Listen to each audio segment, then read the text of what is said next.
It was the summer of 2002, and Pine Grove was a place where secrets lived in the shadows. Three friends, Sarah, Malik, and Emily, arrived at the old abandoned hospital on the edge of town, daring each other to stay the night. They laughed as they stepped inside, but something was watching. The air turned cold, their flashlights flickered, and strange whispers filled the dark halls. What began as a fun night quickly spiraled into a nightmare as they realized they were not alone. Sarah was born to a Mexican-American family in Los Angeles. She grew up surrounded by strong family values, but had a rebellious streak that led her to challenge tradition. Now studying psychology, she's fascinated by the unknown, especially the line between reality and fear, analytical and curious.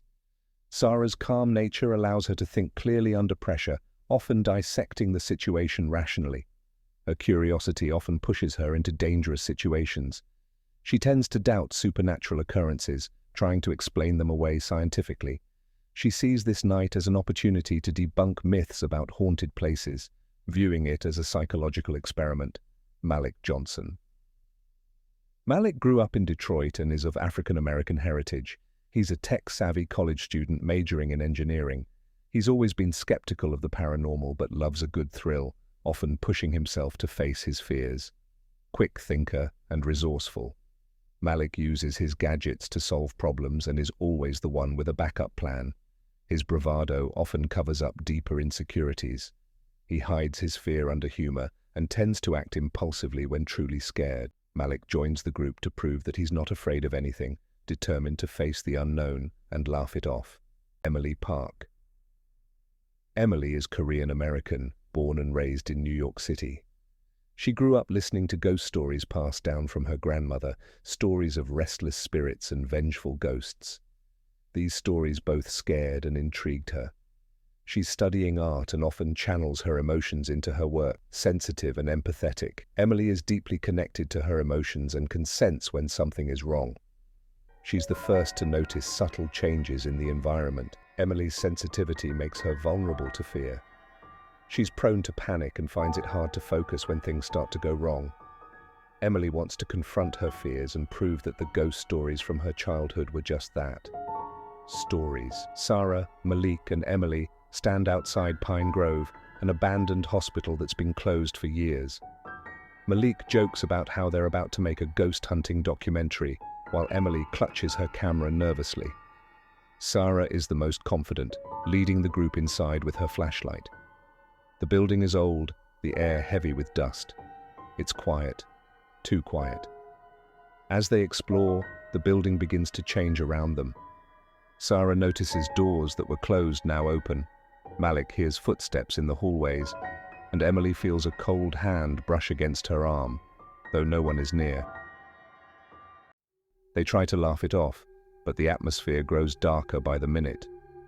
While walking down a long corridor, they come across an old operating room. The room is freezing, and the lights flicker. Suddenly, the door slams shut behind them. Sarah tries to stay calm, suggesting it's just the wind.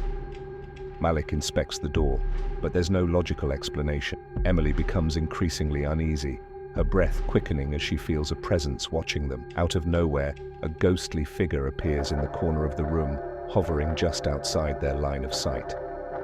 Emily screams, and Malik backs into the wall, fumbling for his flashlight. Sarah, though shaken, steps forward, determined to figure out what's really happening. But the figure vanishes as quickly as it appeared. The descent into madness. They decide to leave, but the hospital won't let them. Every hallway they turn down loops back to the same place, and the once empty hospital now feels alive. Shadows move on their own, and the air is thick with whispers. Malik's skepticism crumbles as he begins to panic, while Emily starts seeing visions, glimpses of a time when the hospital was full of patients. Only they're all wrong. Their faces twisted, their eyes hollow. Sarah tries to maintain control, but even she starts to doubt her grip on reality. The entity is feeding on their fears, pulling them deeper into the hospital's grasp. Malik's gadgets begin to malfunction, only adding to the chaos. Emily, overwhelmed, collapses, and in her delirium, She hears a voice calling her name.